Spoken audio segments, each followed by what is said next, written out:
things that uh, are common to understanding. Like if it's a time of season, but winter is coming, you see fall, and fall gives you an understanding that winter is on its way. You have the trees changing color, the wind starts to pick up. There is, you have different seasons, and those seasons tell you what's going on during that season, what to expect, right? And there's trends to those seasons, and there's trends to the end times as well. There's trends in finances and in business and in investing. And there's the same thing that goes on with trends of the end times. And the Bible has a lot to say about those things. In fact, this morning, we're just going to cover a few of them, guys. So a lot of the trends that we have is like Daniel talks about global travel. One of the trends is like just people traveling back and forth across the earth. We have like 4.5 billion people traveling around the world every year. If you ever look at an airplane map of the flight patterns of planes, it's incredible how many planes are in the air at one time. It's just amazing how many flights are going on at once and how many people are traveling across the earth in airplanes. It's global travel like never before. Planes are something new within the last 100 years. You understand? Like it's not something that's been around for the whole past 6,000 years. This is something within our lifetimes and our parents' lifetimes. Global knowledge, with the internet, it has really been a game changer. Everybody walks around with a cell phone in their hand that can pretty much download it and access any type of information you need to know, whether it's cutting hair, doing tattoos, building choppers, starting a business, audiobooks, biblical knowledge. Anything you have direct access to your fingertips like never before in the history of the world. Everybody walks around with this piece of equipment, this computer. And so you need to understand like how powerful this thing is. Like just in your cell phone alone, like a normal cell phone with like maybe 3 cameras on there that I have on this phone. In that one cell phone, it has 11.8 billion transistors. So I don't know if you've ever put anything electronic together, but a transistor is basically something that when you push a button and you move the controller, it turns, right? So if I had an RC car and I built an RC car and I turned the steering wheel of the RC car, the transistor is what changes the direction of the wheel, right? On a larger scale. And so your phone has 11.8 billion. Wow. Your camera, when it shoots a photo, it does 1 trillion tetraflops, which is like basically like an electronic move. 1 trillion per picture when you take a picture. And you can get one of these things for like $1,000 and have it in your hand. Okay, so like understand like how fast technology is moving us forward in this age. It's known like if you have an electronic piece of equipment that's 5 years or older, it's pretty much outdated. And so it's literally that fast. They can't make it go any faster because they would just lose money. So they actually slow it down so they can make money off of selling these objects. So like what they have not even put out yet is much further along. And so what's getting put to the public is completely different than what they're already operating in. So if you see it in a movie, it's probably already 10 years old, is what they say. Wow. It's just unbelievable, right? So we have global weather changes. If you look at charts according to weather, there is a global warming kind of thing going on. But it's not regarded because of like fossil fuels and everything else. This is something that the Earth is doing. If you look at the Earth, you can see like the Earth is going through a deliverance of its own, like a type of scourging, like sin of this Earth is coming out and being changed. And so so what happens with the government in the United States, they try to like create tax programs to pretty much money launder taxpayers' dollars into programs that don't do anything to change the Earth. It's like let's get rid of cows farting and have electric cars. That's not the issue. When we all said we want electric solar power, but then all that's made over in China where they're just using fossil fuels and then clouds. They use so much carbon. It's just unbelievable. So it's just a scam when governments want to charge people and money launder with global. Yes, you should probably be doing your best to pick up garbage. If you've ever been to a third world country, you'll just see garbage in the streets. It's incredible. So in the United States, I think we're doing pretty good compared to most countries, but like a lot of this is a money laundering scheme that they want to talk about global warming and get people to pay. But there are things going up on this earth. Earthquakes have increased tremendously within the last in 10 years. I mean, it's nonstop. You see it ever growing, ever growing, ever growing. It's not getting less. It's getting increasing, increasing, increasing. Jesus talked about it as being as birth pains. And so when a woman is pregnant, we've had 7 kids, and half of those have been born at home.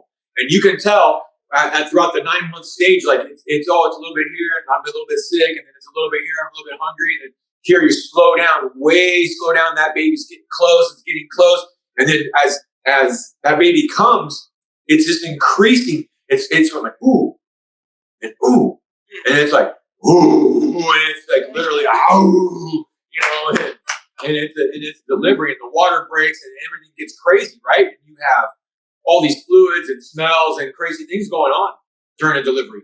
And it's no different when Christ compares this to the birth pains upon the earth. You're seeing literally that kind of thing happening, the shaking,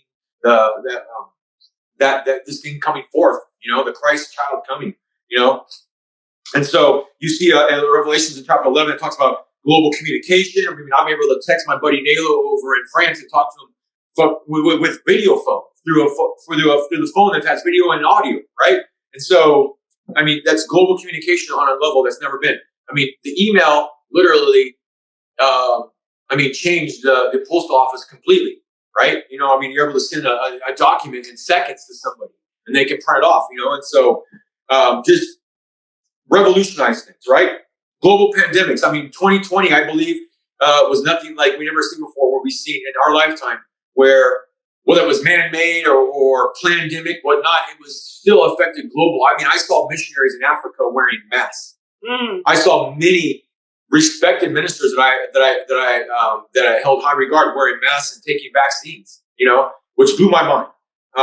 But you're seeing a global pandemic. Never before in the history of the world has there been a death count put on our TV every single night of people dying from a thing. And in hospitals, literally, it's unbelievable now that so many people. You need to ask yourself, if you got the vax, you need to ask yourself, how come everybody else could see what was going on and I couldn't? There's something to that. Many people have tried to warn everybody. Many doctors came out and they shut their voices down on social media programs. Many people tried, and people were just attacking, were turning in their neighbors. People were calling the police and telling them, hey, they're meeting in their house and having church. They shut down churches, but the weed shops are open. They covered the skate parks with sand so kids couldn't skateboard. They allowed BML to riot, but they wouldn't allow you to go to church. So you guys got to have some kind of wisdom about you to see what's going on in this world, to understand where it's at, or you're going to have, I don't know if you're going to make it to the next season, guys. So you've got to start asking yourself, how come I couldn't see what was going on and other people could? Because it's pretty obvious now that these things were just straight poison and hurting people.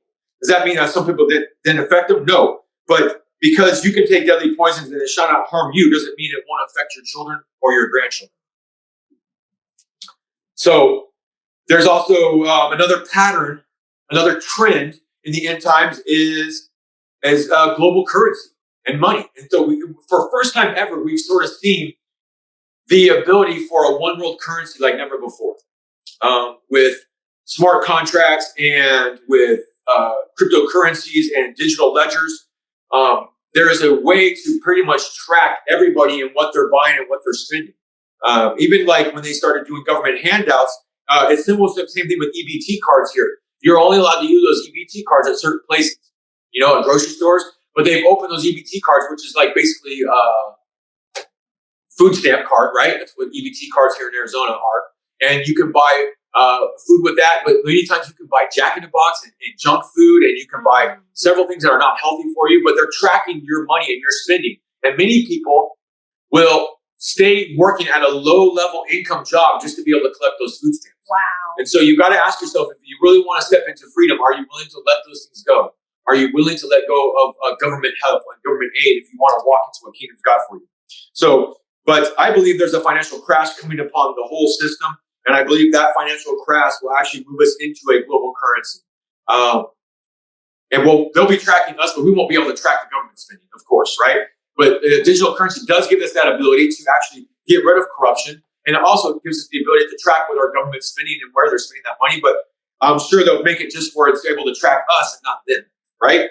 And so there will obviously be ways around that. God will provide a way for us to stand up under it. But that is one of the trends that we see. And I actually think Bitcoin is actually one of those ways outside of the system. If I have Bitcoin on my phone, I can pay you through your phone for a product, and there's no middleman there. And that's a global currency for me. And I feel that Bitcoin could be a millennial reign type of money for believers even. And so we'll see how that goes. And that's not something I'm putting in for 100% behind that. But I have a whole teaching set done, not released yet, but like on the prophetic utterances or the prophetic signs of actual Bitcoin. And there's quite a few of them actually. It's pretty interesting. Global tracking. Wow. Is another huge one that talks about.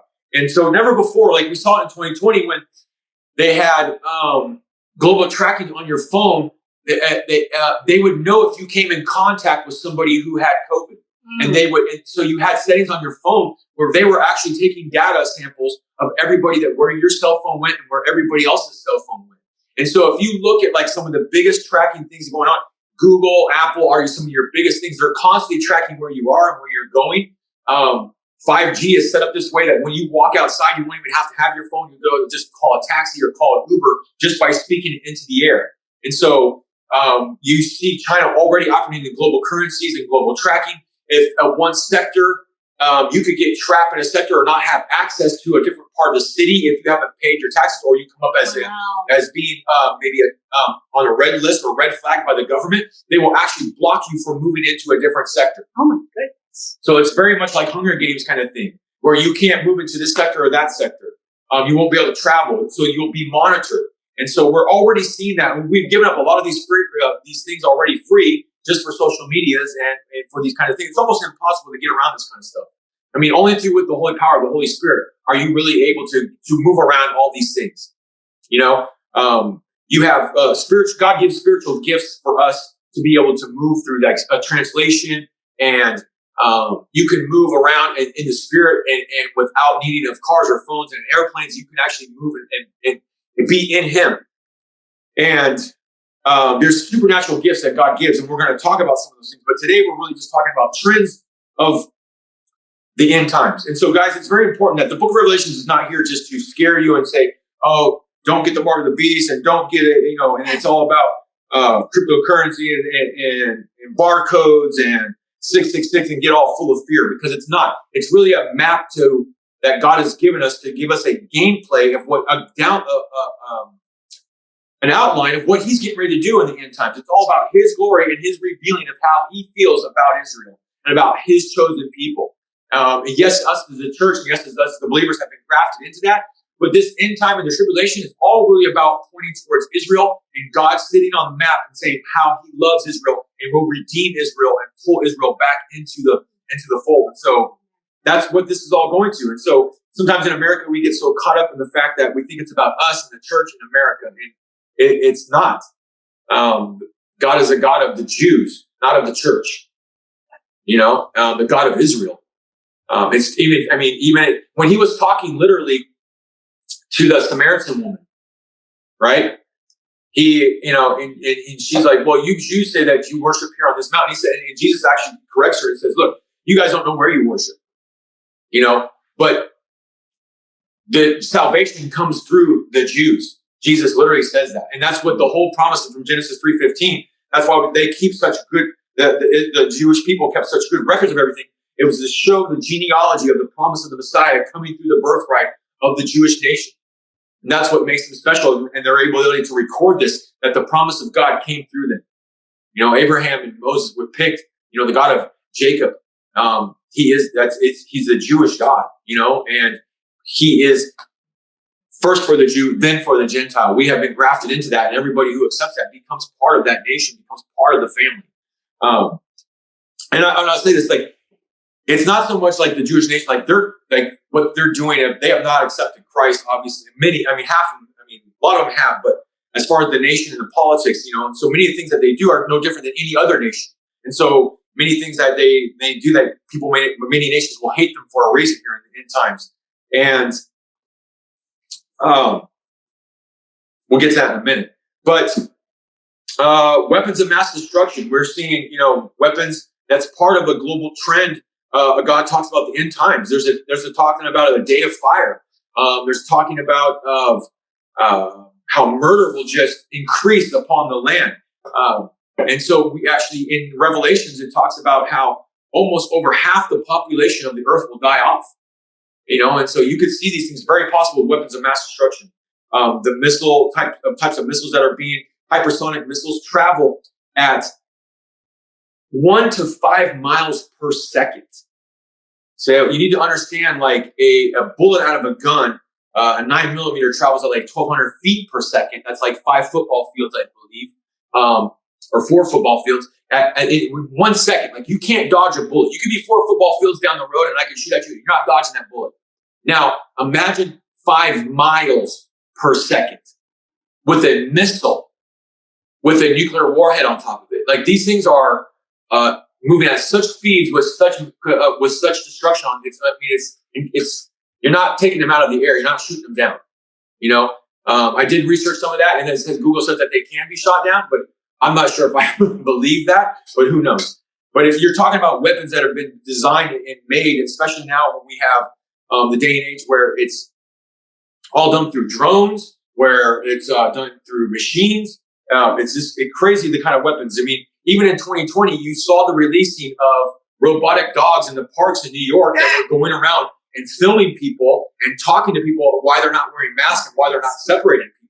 You need to be 6 feet apart. And you literally had robot dogs walking through the parks, telling people and recording people, So, these things are upon us, guys. There is some good things, there is a global evangelism that will take place, that in the trend of the end time. Yeah. Minority Report, they did that. Yeah. Dogs. They did. Yeah. So you see, like, that movie's like what, 10 years old? 20 years. 20 years ago, right? So there you go. There's some good stuff that goes on. There's some global trends there's a global evangelism. I believe 144,000 is part of that. There's the gospel that says will be preached unto all the earth. The 2 witnesses will gather, and the whole world will be watching and listening to them. I mean, Israel comes into this revelation that Yeshua is the Messiah. And so there is this global evangelism thing that takes place where every nation will hear about the gospel and what God has done and what his son has done, And then another trend that probably one of the last ones here is there is a general hatred for Israel. And so you see it constantly. I mean, right now in America, you're seeing campuses and Soros-funded money and people revolting and speaking bad about Israel, people being beat up and attacked because they're Jewish. And whether that's manipulated by the media or whatnot, but there's this persona that's being put out there that Jews are bad people and they need to be hated. And so even in the United Nations, you'll see that over 90% of those countries want nothing to do with Israel. I mean, the surrounding countries of Israel all hate Israel, and so we're going to talk about some of those now,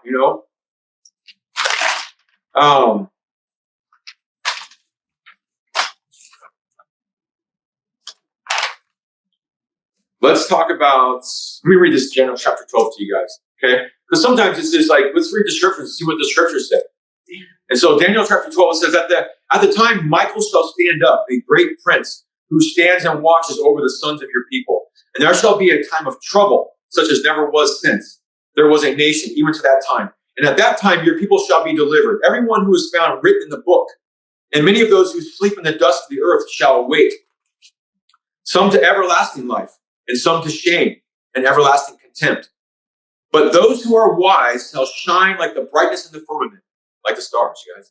And those who turn many to righteousness, like the stars forever and ever. But you, Daniel, shut up your words and seal the book of the time until the end of the time, that many shall run to and fro. That's the global travel, right? Many shall run to and fro, and knowledge shall increase. Everybody's increased in knowledge, but everybody seems stupider, right? Then I, Daniel, looked, and there stood 2 others, one on this river bank and the other on that river bank. And one said to the man clothed in linen, who was above the waters of the river, how long shall the fulfillment of these wonders be? And then I heard the man clothed in linen, who was above the waters of the river, when he held up his right hand and his left hand to heaven, and swore by him who lives forever, that it shall be for a time, times and a half a time, Now, this is where a lot of theologians get the 7-year tribulation. 3.5 years, the first part is sort of like gets a little crazy, and then the next second 3.5 is just insane. And it just completely changes. And so when you start breaking down some of this here in Daniel is where most theologians start breaking down how they say the tribulation is the 7-year period. And there's a first 3.5 and the second 3.5 period here. And that's where he says, and then can be completely shattered, and all these things shall be finished. And although I heard, I do not understand. Then I said, my Lord, what shall be the end of these things?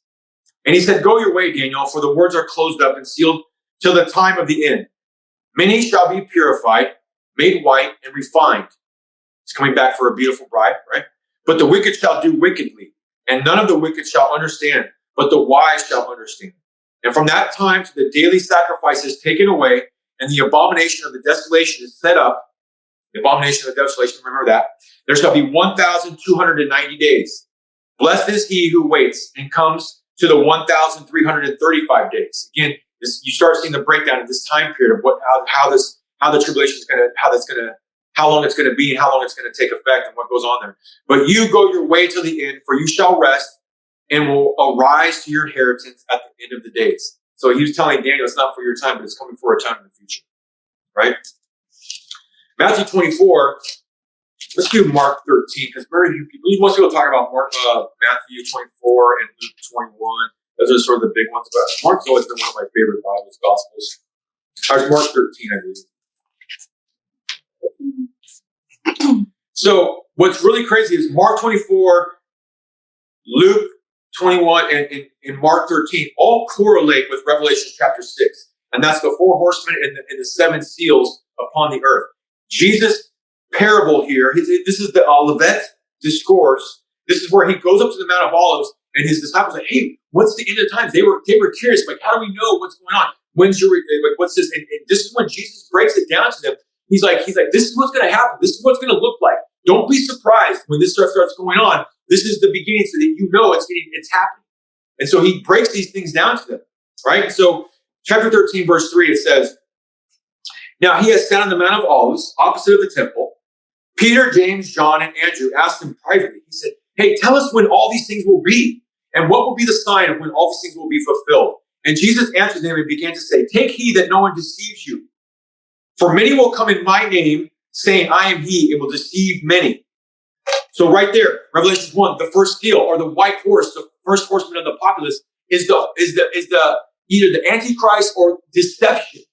And so right now, one of the biggest clues and trends of the end times is deception. And we are seeing deception like no other. There is so much false narrative, fake news, deep fakes, videos that have been changed. Like, you have no idea what's really going on. Like, their whole thing is just to mass confuse everybody, so it causes mass hysteria, so that you just cry out for help. Oh, please save us because we're in so much trouble. And the Antichrist steps on scene and says, I'll bring peace. Don't worry, I'll protect you. And it's all designed chaos to cause everybody to sort of freak out and say, government, help us. And so it's a planned demolition almost. You know, we always think that God's doing something, but it's the enemy actually setting these things in motion, guys. And so deception is that number one thing. That white horse, that Antichrist spirit is to deceive. I mean, with holograms and deep fake videos. I've heard stuff like they're going to fake the second coming of Christ. You know, like, I see videos like a fake pope in a hologram giving a speech. It's like just unbelievable what holograms. Even when I shoot video on here, I can put a background of the beach behind me, and it looks like that I'm at the beach. Okay. And you need to understand people sometimes, like in these videos, like even people like that are like trying to put out good videos of like positive things. There are people who will literally change what people say in a video just to get clicks on a video so they can make money. You know, like I'm invested in crypto, and one crypto is called XRP. Well, Brad Garlinghouse is the CEO of that company. There is a continual advertisement on YouTube with Brad Garlinghouse giving a speech, but it's not him speaking, but it sounds like him speaking, talking about how he wants people to give him crypto so he can give them more crypto. And like YouTube allows that to go on constantly as an advertisement, and it's a fake it's a fake Brad Garlinghouse giving a fake speech about a crypto that it's a deception. Wow. So like you've got to be like so careful. It's almost like just keep your eyes on Christ and like stay off like a lot of this stuff is this tree of knowledge of good and evil. And you may be getting information from it, but that does not lead to life. It leads to death. And so you need to be eating from the tree of life. You need to be eating from the Spirit of God. If you want to be able to discern these times, you need to understand what the trends are and be looking for them, right? So Jesus says, hey, someone's going to come and deceive many. They're going to say, here I am, there I am. Just look out for deception. Then he goes on to say, but when you hear of wars and rumors of wars, do not be troubled. So the second seal, the second horseman of apocalypse, the red horse, the horse of war, the war horse. This is the second seal. War will come upon this earth. And so I believe this seal was busted and broken in last year of January. I believe the first seal was at 2020 of Yom Kippur. I believe that we've already entered in some of these things here, guys. And we're already seeing wars and rumors of wars. We have, I forget how many wars are going on right now, but obviously the big ones are Ukraine, and you're seeing with Israel right now, and if Taiwan pops off, I mean, we're already engaged in a type of world war. NATO is in pushing troops in. And so you're already seeing these kinds of things going on, wars and rumors of wars, right? And maybe it may not be in your backyard right now, but there are a lot of people where it is, and it's affected many people. Even like I remember like the Iraqi war and how many people got pushed out of there into other countries, And so there's this thing of like things are being done intentionally by the enemy to force all these moves and all these plays that come into action. And we're seeing that right now. And he says, do not be troubled, for such things must happen, but the end is not yet. For nation will rise against nation and kingdom against kingdom, and there will be earthquakes. Another thing, earthquakes and famines in various places. So the black horse is all about famines and earthquakes, and you're seeing these kinds of things on a large scale. If you're on YouTube, you gotta follow a guy named Dutch Sense.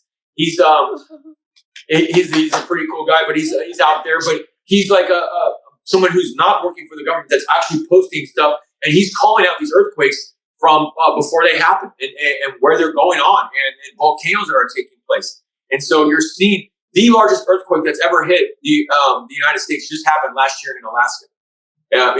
And so these things are happening now. And so you can keep your eye on these things, man, and you can see that these earthquakes. When you read the Bible, you hear about like the sun being blotted out. A lot of times, like if you imagine like a volcano or an asteroid hitting the earth and causing a dust cloud upon this, that would surely block out the sun.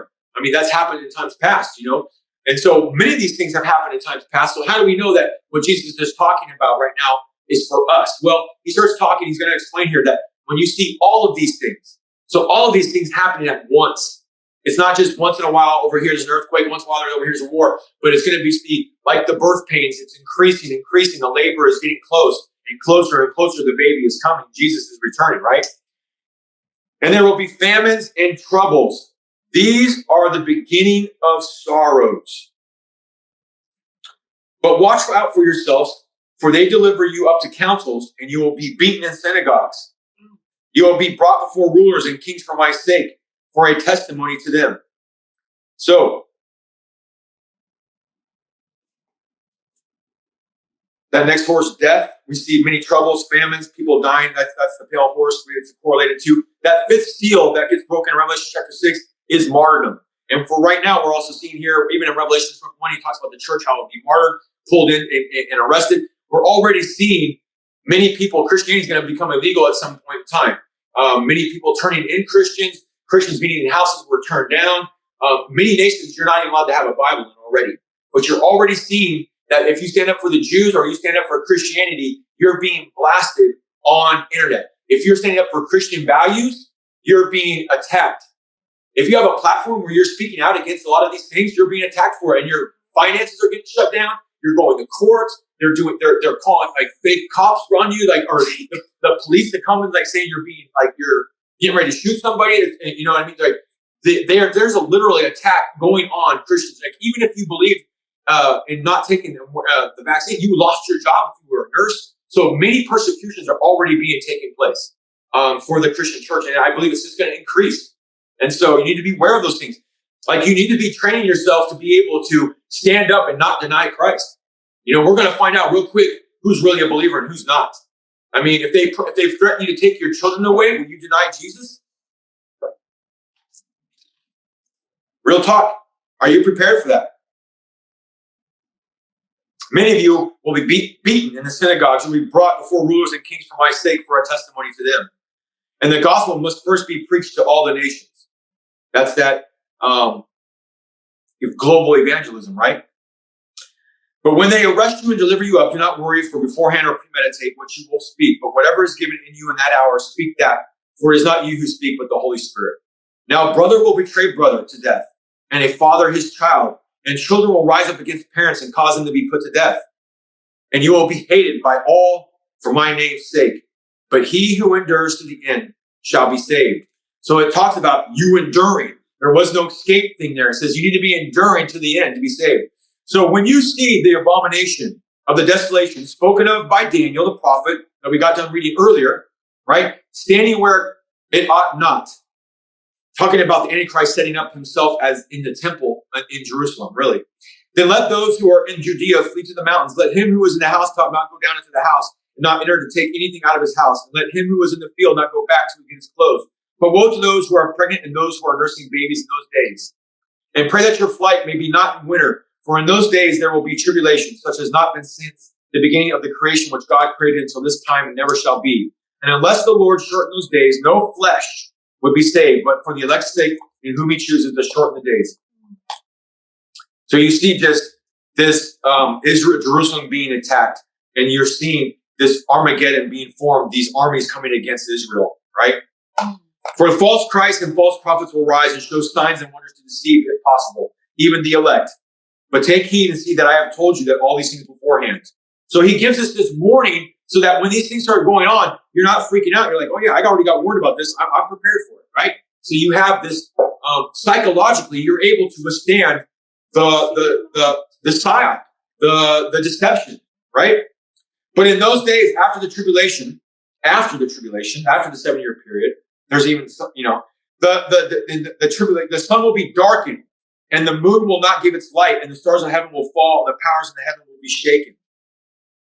Then they will see the Son of Man coming in the clouds with great power and glory, and then he will send his angels and gather together his elect from the four winds, from the farthest parts of the earth to the farthest part of heaven. The second coming of Jesus and collecting his bride and his people and setting up his rulership, and he goes into the 1,000-year reign of Jesus upon this earth, and then the devil being set free for a little bit of time. And so we're going to get into a lot more of that in the book of Revelation. Today we're really just hitting trends of what to be looking for and be ready for in the end times, guys. And we talked about these things, the deception, global diseases, global warming, the scorching earth. There's talks about like the sun actually unsheathing itself and many people burning up. And we just saw solar flares that knocked out like 40 Tesla or SpaceX satellites. That you had all these auroras popping off in Minneapolis and Arizona and Florida. You could see the aurora skies happening over. I mean, some beautiful images here in Arizona. Never have auroras. It's always usually from like the northern part of the country, right? And you're seeing all this stuff from like these solar flares, right? So this is part of the sun is starting to act up already, guys, and unsheath itself. Water shortages, food scarcities, global conflicts, the hatred of Christians, global tracking. These are all trends that we see that God talks about. Labor pains in the earth. These are all end time things that we see the Bible talking about, so that you're aware of these things and what's going on with them.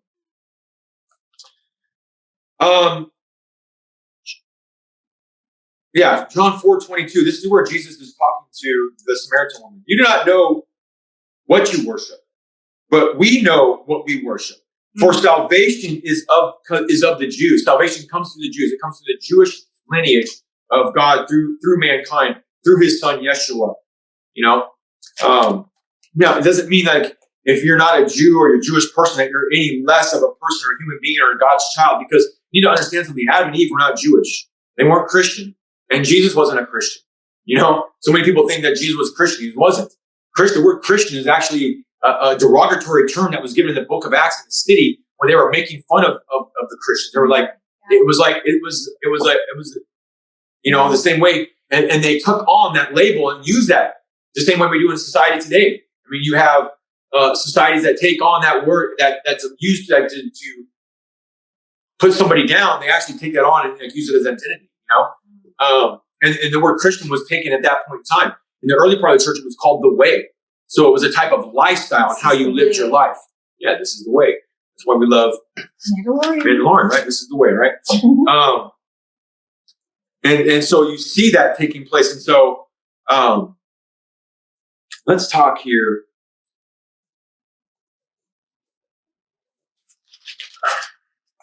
Let me give you the Psalm 83 war, because I believe that's sort of where we're at. We're seeing that unveiled right now. We're going to end here.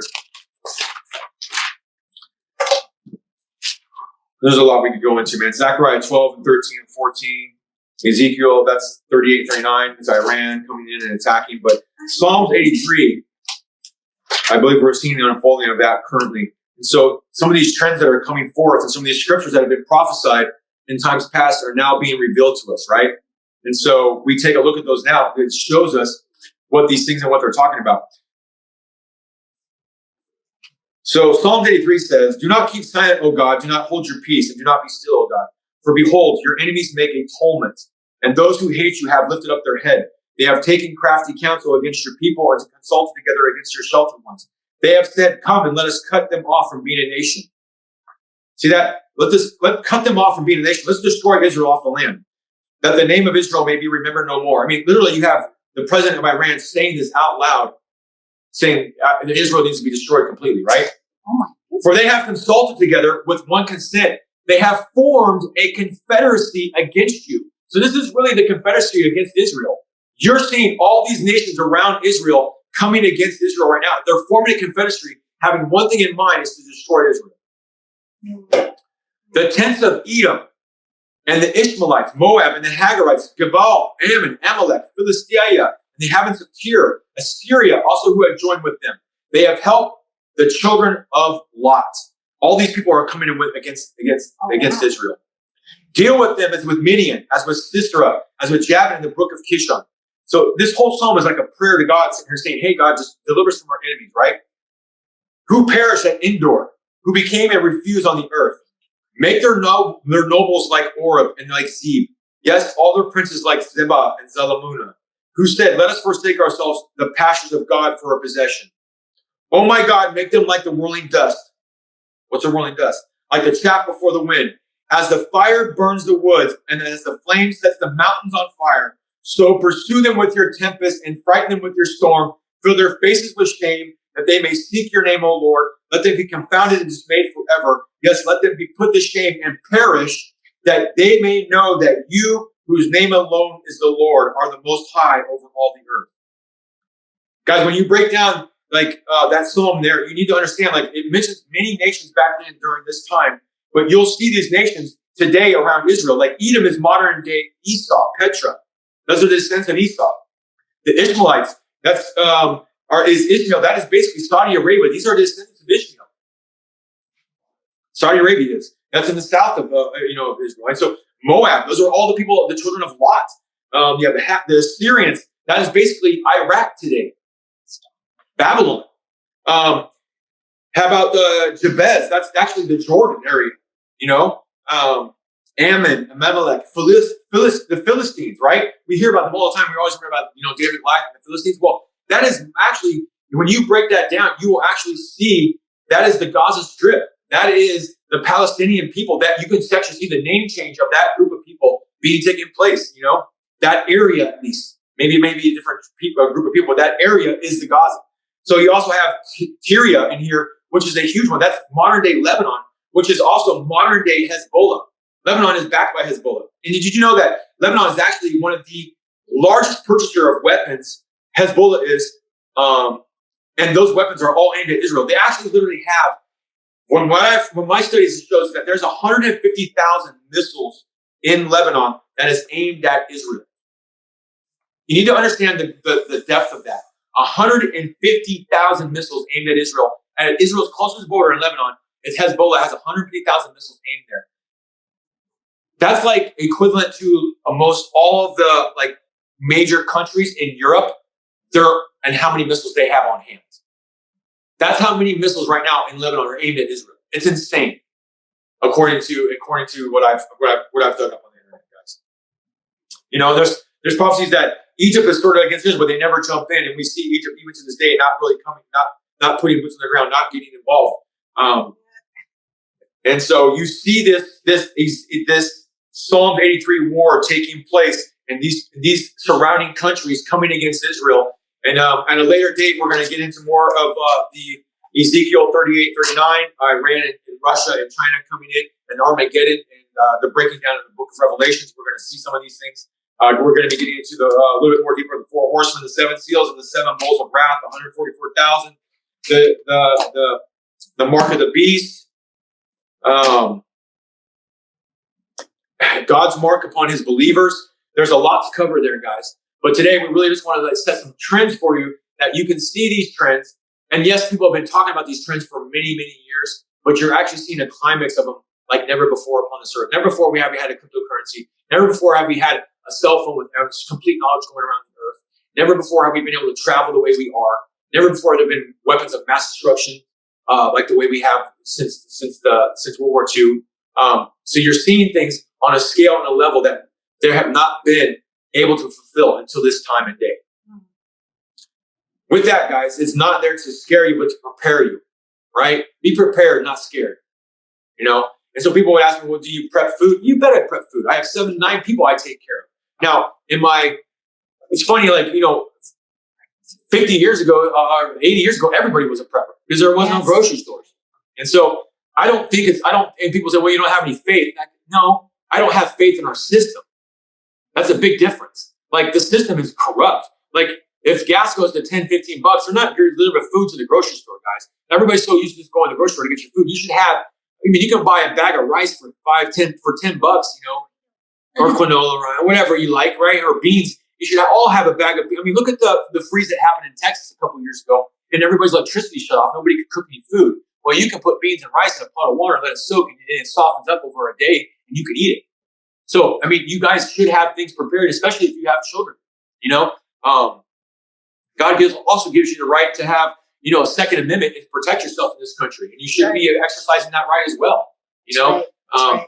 You'll see, gun laws were really established against the blacks in the South so that they couldn't protect themselves, so that racism could run. And so that's where you start seeing the really gun laws coming into play, and gun confiscation was designed towards a group of people, minorities, to keep and control them. So now you're seeing it on a bigger scale, and they keep pushing this narrative that you should be able to protect yourself.